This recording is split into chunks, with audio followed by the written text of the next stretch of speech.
दर्शन दो सूर्यदेव, दर्शन दो सूर्यदेव, दर्शन दो, दर्शन दो सूर्यदेव, दर्शन दो, दर्शन दे सूर्यदेव, दर्शन दे, दर्शन दे सूर्यदेव।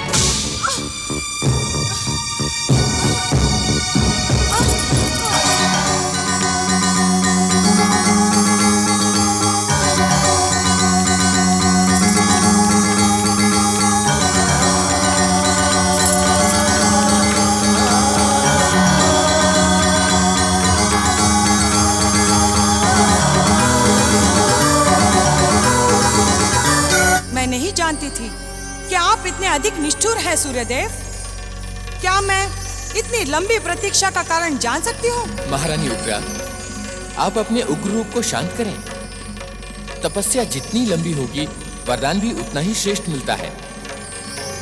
मैं आपको वरदान देने के लिए ही प्रकट हुआ हूँ। मांगिए, आप अपना वरदान मांगिए। सूर्यदेव, तपस्या काल में मैंने एक महान पराक्रमी विराट पुत्र की कामना की थी, जो अपनी शक्ति से तीनों लोकों का सम्राट बन जाए। मैं आपको पुत्र का वरदान तो दे सकता हूँ महारानी, वो शक्तिशाली और विराट भी होगा, परंतु मेरे वरदान से वो तीनों लोकों का स्वामी नहीं बन सकता। अर्थात किसी को तीनों लोकों का स्वामी बनाने की शक्ति आपके भीतर नहीं है? आप मेरा अपमान कर रही हैं महारानी उग्रा।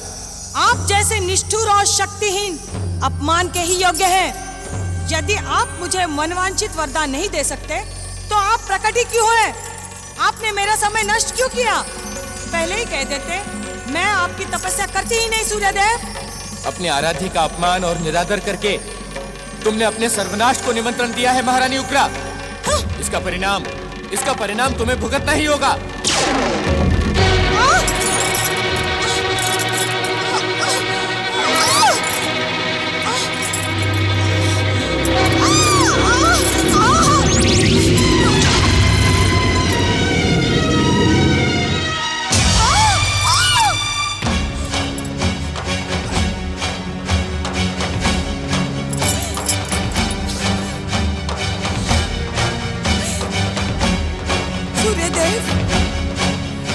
मैंने आपसे पुत्र मांगा था, परंतु ये अग्नि का गोला देकर आपने मेरे साथ भयानक छल किया है। इसे मैं अपने साथ नहीं रख सकती।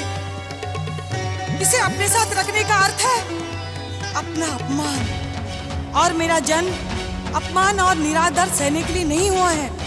सूर्यदेव, मैं आपको कलंकित करने के लिए आपकी तपस्या के प्रतिफल रूपी इस विष का अभी त्याग कर दूंगी।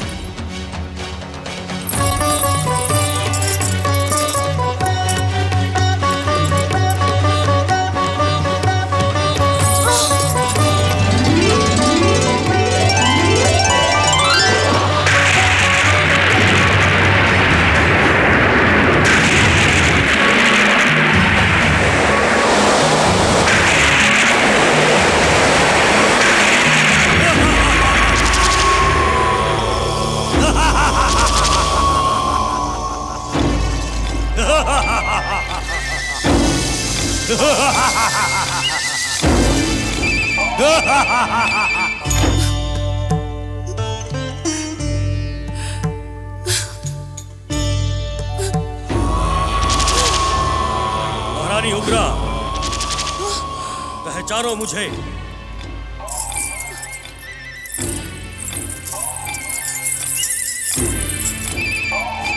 मैं तुम्हारा वही पुत्र हूं जिसको जन्म देते ही तुमने त्याग दिया था। यदि तुम मुझे मां की ममता और स्नेह प्रदान करती तो मेरा अग्निमय रूप शांत हो जाता, परंतु तुमने मुझे समुद्र में फेंककर अपने मातृत्व को लांछित कर दिया है।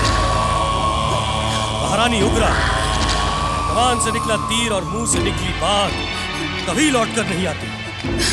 तुमने मुझे त्याग दिया है, अब मैं तुम्हारा पुत्र नहीं हो सकता। नहीं पुत्र नहीं, तुम्हें लौट कर आना होगा।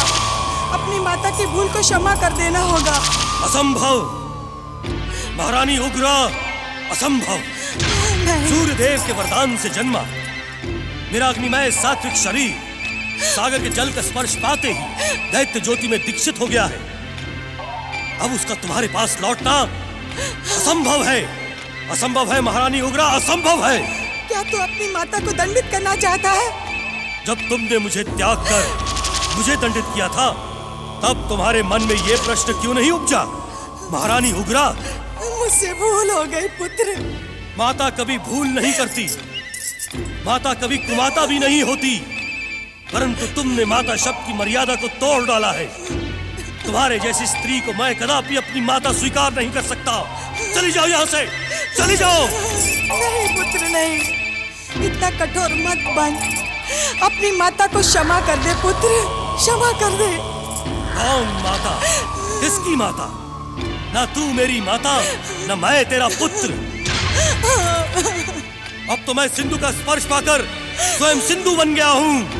मेरा नाम है सिंधु दैत्य, असुरों का अधिपति, असुरों का सम्राट, राक्षसों का राजा, सिंधु दैत्य।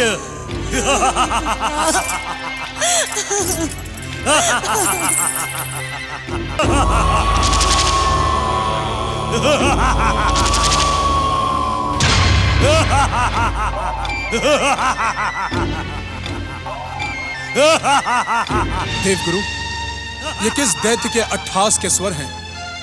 देवराज, ये अट्टहास का स्वर महापराक्रमी दैत्य सिंधु का है। महापराक्रमी दैत्य सिंधु? देवगुरु, किंतु ये अचानक कैसे प्रकट हो गया? देवराज, दैत्य सिंधु दैत्य महारानी उग्रा की उग्र तपस्या का परिणाम। उग्रा की तपस्या अर्थात? नारायण नारायण। देवराज इंद्र, महारानी उग्रा ने अपने आराध्य भगवान सूर्य की तपस्या के समय भगवान सूर्य देव का अपमान किया था। उसी से क्रोधित होकर सूर्य देव ने इसे अग्नि में पुत्र प्रदान करके दंडित किया है। इस विशालकाय दैत्य को देखकर ऐसा तो नहीं लगता कि ये सूर्यदेव द्वारा दंडित हैं। आपका अनुमान सत्य है देवराज। सूर्य देव ने इसे अग्निमय रूप प्रदान किया, परंतु माता उग्रा की घोर तपस्या के कारण सिंधु के जल का स्पर्श पाते ही यह भयानक दैत्य का शरीर पाने में सफल हो गया। तब तो ये हमारे स्वर्ग पर भी आक्रमण कर सकता है। देवराज, इस समय यह विशाल शरीरधारी अवश्य है, परंतु इतना शक्ति संपन्न भी नहीं है कि दैत्य सेना को प्रकट कर स्वर्ग पर आक्रमण कर सके। नारायण नारायण। सिंधु दैत्य को स्वर्ग पर आक्रमण करने की शक्ति प्राप्त करने के लिए अपनी माता के समान ही सूर्य देव की आराधना करनी होगी। मेरी तो समझ में नहीं आता कि इन दैत्यों को साधना, आराधना और तपस्या करने की आज्ञा ही क्यों दी जाती है। नारायण नारायण। देवराज इंद्र, ये प्रश्न करके आप संसार की व्यवस्था पर ही प्रश्न चिन्ह लगा रहे हैं, जो आपके हित में ना होगा। आप सत्य कह रहे हैं देवऋषि। किसी भी दैत्य या असुर को देखकर मैं स्वयं पर संयम नहीं रख पाता। ऐसा परामर्श दे जो मेरे हित में हो। नारायण नारायण। देवराज इंद्र, सूर्य देव आपके भाई हैं। आप उनसे जाकर कहें कि तपस्या करने पर भी वे सिंधु दैत्य को वरदान ना दें। आपका परामर्श उचित है देवऋषि। मैं अपने अनुज सूर्य को विवश कर दूंगा कि वो उस दुष्ट को वरदान ही न देने चाहे। प्रणाम। गुरुदेव,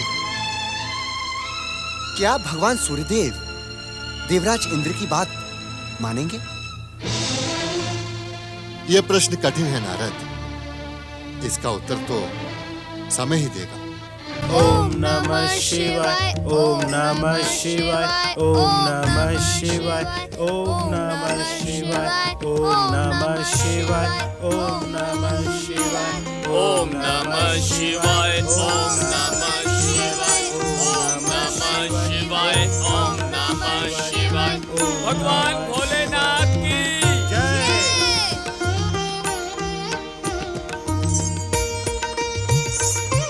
महादेव, हिमालय राज ने माता पार्वती और भैया कुमार कार्तिकेय तथा श्री गणेश को वहीं रोक लिया है। नंदी महाराज, आपकी सहमति के बिना तो हिमालय राज ने आपको नहीं रोका होगा। महादेव, उन सब का स्नेह देखकर मुझे सहमति देनी ही पड़ी। मुझे क्षमा करें भोलेनाथ। ओम ओम महागणेशाय नमः। ओम नमः शिवाय। ओम मयूरेश्वराय नमः।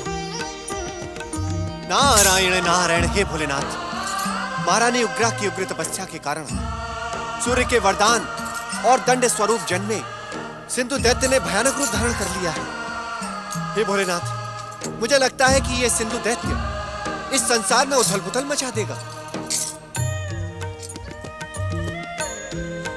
भोलेनाथ, ऐसा अनर्थ ना करो देव ऋषि। महादेव की समाधि में बाधा डालना आपके हित में नहीं होगा। जो आज्ञा मयूरेश्वर। ओम नमः शिवाय नमः।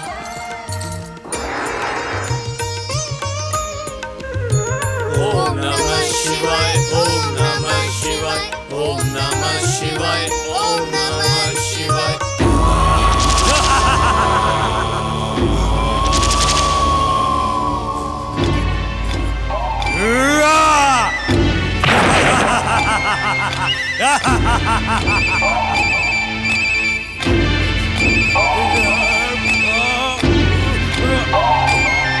मैं इस संसार का सबसे पराक्रमी दैत्य सम्राट हूँ।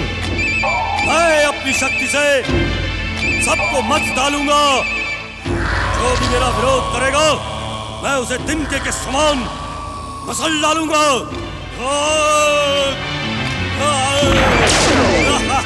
तुम्हारे पराक्रम पर मुझे तनिक भी संदेह नहीं है सिंधु दैत्य, परंतु इस प्रकार अपने पराक्रम का दुरुपयोग न करो। इसका परिणाम तुम्हारे हित में न होगा। महापराक्रमी सिंधु दैत्य को परिणाम का भय दिखाने वाले कौन हो तुम? क्या तुम्हें अपना जीवन प्रिय नहीं? सिंधु दैत्य का क्रोध तेरे जीवन का अंत कर सकता है मूर्ख। सावधान सिंधु दैत्य, तुम ये मत भूलो कि इस समय तुम दैत्य गुरु शुक्राचार्य के समक्ष खड़े हो। एक दैत्य होने के कारण मेरा आदर करना तुम्हारा कर्तव्य है। कौन गुरु? किसका गुरु? ना कोई मेरा गुरु, ना मैं किसी का शिष्य। दैत्य, असुर और राक्षस जाति में जन्म लेने वाला हर प्राणी मेरा शिष्य होता है। तनिक स्वयं को देख और मुझे देख। जब तू मेरे समान ही नहीं, तो मेरा गुरु कैसे बन सकता है? ओम नमः शिवाय। ओम नमः शिवाय।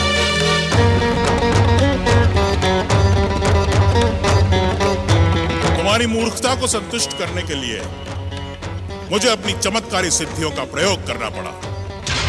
अपने हठ और अभिमान को त्याग कर मेरी बात ध्यान से सुनो सिंधु दैत्य। तुम्हारी बात सुनने से पहले मैं तुमसे एक प्रश्न पूछना चाहता हूं। यदि तुमने मुझे सही उत्तर दिया, तो मैं तुम्हारी बात सुनने पर विचार करूंगा। पूछो, क्या पूछना चाहते हो? एक सामान्य स्त्री के गर्भ से जन्म लेने पर भी मुझे अग्निमय शरीर क्यों प्राप्त हुआ? सागर का स्पर्श होते ही मेरे भीतर दैत्य भाव क्यों जन्म लेने लगे? सिंधु, तुम्हारी माता उग्रा ने सूर्य देव की आराधना करते हुए तुम्हारे इसी विराट रूप की कल्पना की थी, परंतु कहते हुए तुम रुक क्यों गए? क्या इससे अधिक तुम नहीं जानते? क्या इसी अज्ञान के साथ तुम महापराक्रमी सिंधु दैत्य के गुरु बनना चाहते हो? मूर्खतापूर्ण बातें करके मेरा समय नष्ट न करो सिंधु। तो बताओ मुझे अग्निमय शरीर क्यों प्राप्त हुआ? जब सूर्य देव तुम्हारी माता की कठोर तपस्या को वरदान देने पहुंचे, तो उग्रा ने उनसे अपने होने वाले पुत्र के लिए तीनों लोगों का साम्राज्य मांग लिया। यह वरदान देना सूर्य देव को स्वीकार नहीं था। उनके अस्वीकार करने पर तुम्हारी मां ने उनका अपमान कर दिया। क्रोधित सूर्यदेव के क्रोध के कारण तुम्हें अग्निमय शरीर प्राप्त हुआ। अग्निमय शरीर में सागर जल का स्पर्श होते ही परिवर्तन क्यों हुआ? तुम्हारी माता की तपस्या के प्रभाव से तुम्हें विराट काया और पराक्रमी होने की शक्ति प्राप्त हुई। सागर के शीतल जल का स्पर्श मिलते ही सूर्यदेव का क्रोध शांत हो गया और तुम विशाल काया दैत्य बन गए। मैं तुम्हारी बातों पर विश्वास कर लेता हूं। कहो, क्या कहना चाहते हो? मेरी बात ध्यान से सुनो सिंधु दैत्य। यदि तुम संसार के सबसे श्रेष्ठ और शक्तिशाली दैत्य बनना चाहते हो, तो हम दैत्यों के आराध्य भगवान शिव की आराधना करें। नहीं नहीं शुक्राचार्य, शिव आराधना को तो प्रश्न ही नहीं उठता। मैं भगवान सूर्यदेव की आराधना करूंगा। सूर्यदेव को प्रसन्न करके मैं उनसे विश्व विजय और सर्वशक्तिमान होने का वरदान प्राप्त करूंगा। जो महारानी उग्रा ना प्राप्त कर सकी, मैं उसे अवश्य प्राप्त करूंगा।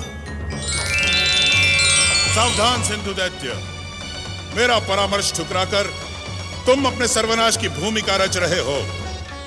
दैत्य गुरु शुक्राचार्य का परामर्श मानने में ही तुम्हारा कल्याण है। सिंधु दैत्य का कल्याण उसकी पराक्रमी भुजाओं में छुपा हुआ है। तुम्हें जो कहना था तुम कह चुके, और मुझे जो सुनना था मैं सुन चुका। अब एक क्षण का विलंब किए बिना जैसे आए थे वैसे ही अदृश्य हो जाओ। अहंकारी सिंधु दैत्य, अपने गुरु की आज्ञा को न मानकर तूने अपना सर्वनाश सुनिश्चित कर लिया है। तू सूर्यदेव को प्रसन्न करके कितना भी बड़ा वरदान क्यों न ले ले, तेरा अंत निश्चित है। तू दुनिया की सर्वोच्च शक्ति के द्वारा मारा जाएगा। अपना लिया हुआ निर्णय सिंधु दैत्य किसी भी मूल्य पर बदल नहीं सकता। किंतु तुम उस सर्वोच्च शक्ति को अवश्य सावधान कर देना, कहीं ये महापराक्रमी सिंधु दैत्य उनके लिए संकट न बन जाए।